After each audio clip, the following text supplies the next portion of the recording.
Good morning. My name is Sánchez Ponce Zaira. I'm in the fourth semester of the baccalaureate degree in teaching and learning of English in secondary education. And as you can see, my topic is significance of the learning environment construction in the virtual classroom. So, okay, let me make it bigger. Okay, the first thing I'm going to talk about is the self-diagnosis and skill identification. Um, this self-diagnosis and skills identification was done throughout the whole practicum period. And I'm going to talk about first the first three aspects are weaknesses, the second three characteristics are strengths, and the last two are characteristics or skills that can be improved or are expected to be improved for the group at the end of the practicum period. Okay, the first one is time management. Um, this is something more like a reminder that even though the practicum is created with the activities in order to work with the students and these things, it is also necessary to consider that there are another situations that can influence the time or for practicum or for classes. So it's more because of that. The second is assertiveness. Um, I was feeling, well, I felt at the end of the practicum period that I was being like really soft with them. Like I didn't really ask them to participate or to do certain things. The third one is appropriate tasks. Okay, the creation of appropriate tasks. I wrote this not because it wasn't suitable for them. Well, it weren't, but because I consider that since I was thinking about the participation of the students throughout the English class and these things, I could have created better activities. Now, the first strength that I wrote is the suitable use of language. This is because I used 50 English, 50 Spanish. This was because of the head teacher's request. He told me that this group hadn't had any English teacher for the last 2 years, so they weren't so used to the language. And of course, I had to repeat things like instructions, for example, in order to be sure they were understanding what I was saying. The second one is a good explanation. Okay, I'm aware that students do not always ask for questions when they do not understand something, but there was only a girl who asked something, and I tried to make it as clear as possible, and I asked them directly if they were understanding. And because of the activities, I found out that they actually understood the topic. The third is the assessment. As I just said, a girl asked me something, and I well answered her question and explained and gave her an example so that I could be sure that I did a good assessment.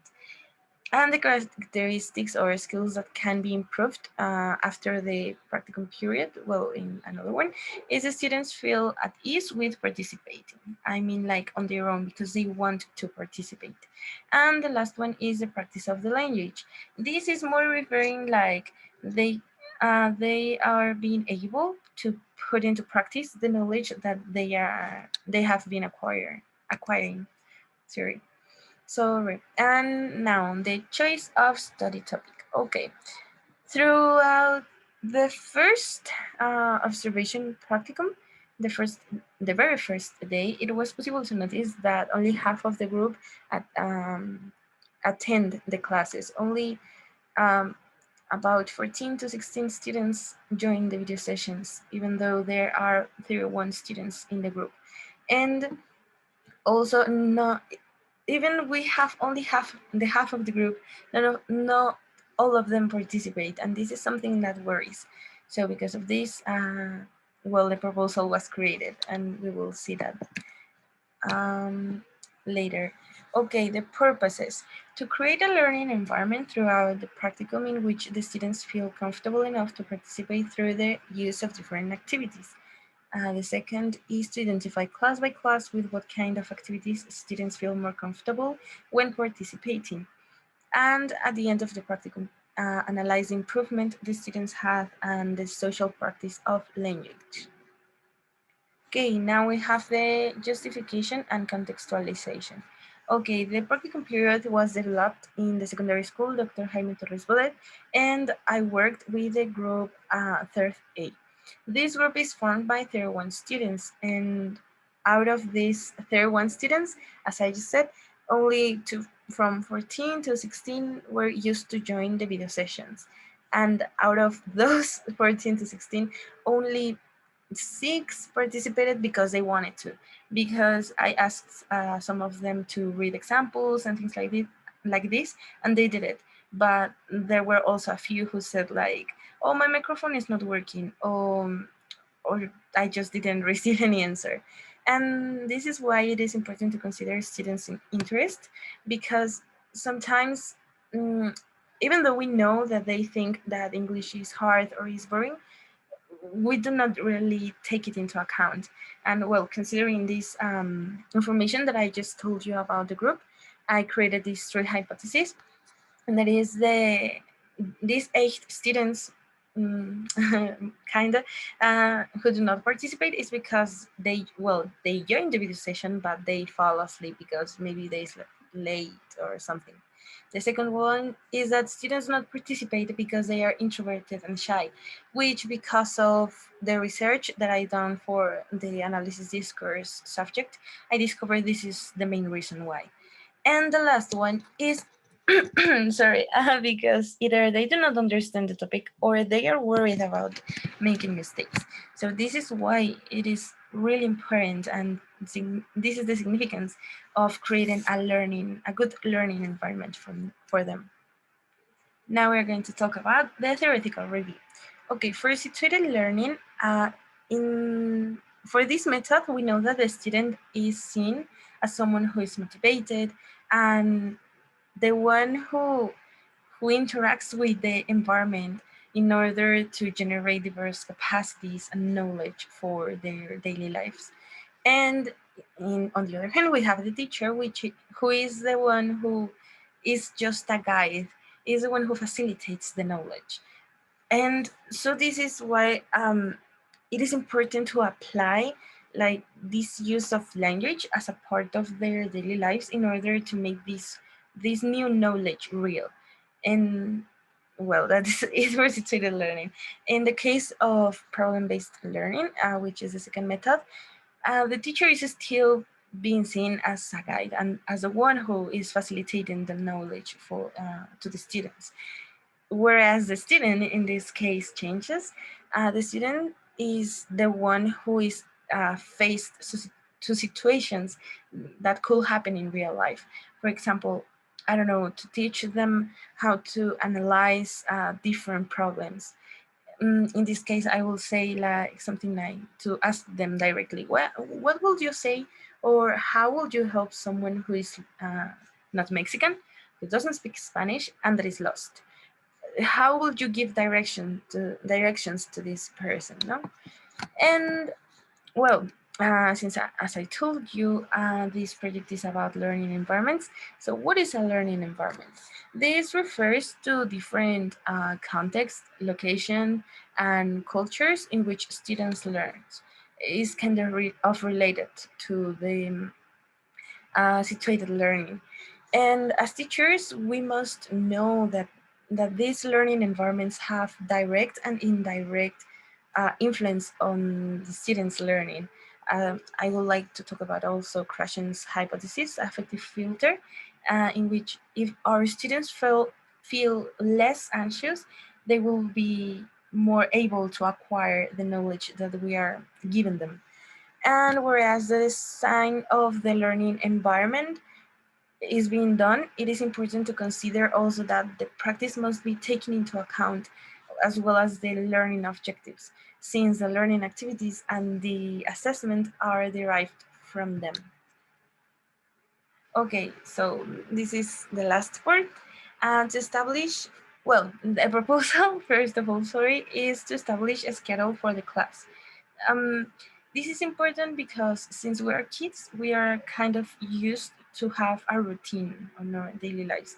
And having this kind of routine in our classes are going to make our students be more comfortable or have this assurance that they know what is going to happen. So first of all is to talk about the way students feel towards the language. Even though this could be our first class with them, ask them how they feel or they have felt on the last course, the last year, or if they took English in elementary school, how they felt. And also explain rules. For example, the rules could be to respect each other, keep silence during participations. I know there might be some students who want to talk, but they can write it in the chat. Like I wanna say something next or something like this. Also to answer the questions, to ask questions, and to talk about challenges. With this, I mean like the activities that we are doing with them, how challenging they find them, if they are okay, if they are way too high for their level, if they are too easy for them, things like this. And also, well, this is more like the schedule of the class that I was talking about, the organization. Explain the way the class is going to be. With this, I don't know, like uh, arrive with your kids, with your students, and tell them something like, okay, today's organization is brainstorming, introduction, characteristics. I'm gonna give you examples and then the activity, considering this might be the first class, okay? Um, and this is going to allow them to be, yeah, to know what is gonna happen, to not be with this question of what is going on next, what are we going to do. And with activity in this part, I mean an activity that is going to be worked with us, like teachers and students together. Okay, so now thinking this could be like the second and the third class. um, the first is going to be again to explain the class organization, because this is really important. um, Sorry, after that the students will say what they remember for the last class, and it's kind of a brainstorming. The teachers will give as much examples as possible, so that when the next point, that is, the teacher will ask students to give examples, so that the students will have all these examples that the teacher gave in order to create their own examples. They are going to be kind of sure uh, if they are correct or if they are not. Uh, After that, the teacher will explain the instructions for the students to do their production. And after that, the students are going to do their production, their own production. I'm sorry. And the last one is that the teacher is going to give assessment. This is also really important. We all know that we need to communicate with our students, and this is a very significant part of creating a good learning environment for them. So that's it. That's my proposal. I hope it's okay. These are my references, and thank you a lot for your attention.